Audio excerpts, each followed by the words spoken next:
I first started composing at the age of about 16. I lived in a regional area up the coast here at Avoca Beach, and there a composer moved into my town. So I went and took private lessons, and after the first lesson I thought, this is what I want to be.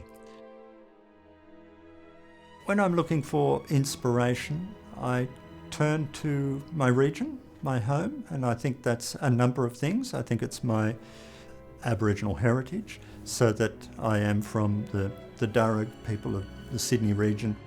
I feel that I'm grounded in that place and in this place, and I do respond to place in meaningful ways for me.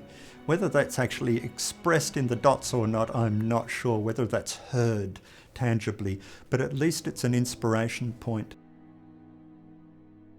The narrative in String Talk is a narrative of building culture around our work with string. So we're the string players, we're here making culture together, the musicians, the composer, the audience.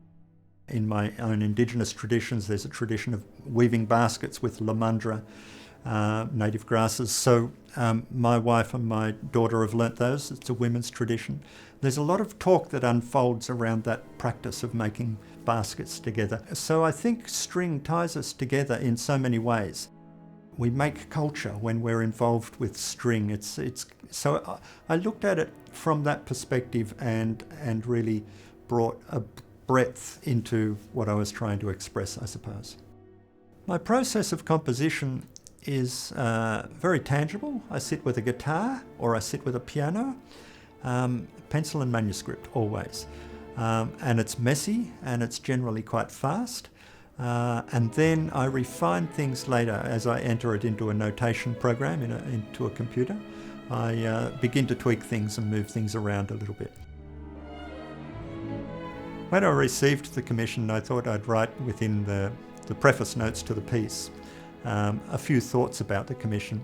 So I said that the Sydney Symphony had really stepped up in commissioning 50 composers and shorter works, and we get to hear through that kind of commissioning many new voices from many diverse peoples and diverse places in Australia. So that's really exciting. And certainly there's 4 or 5 Indigenous composers among that group, so that's even more exciting. I think it's exciting not just for those composers, but exciting for Australian music to be engaging with Indigenous composers. And it's also investing in the wealth of culture that Indigenous peoples can bring to the broader art music scene.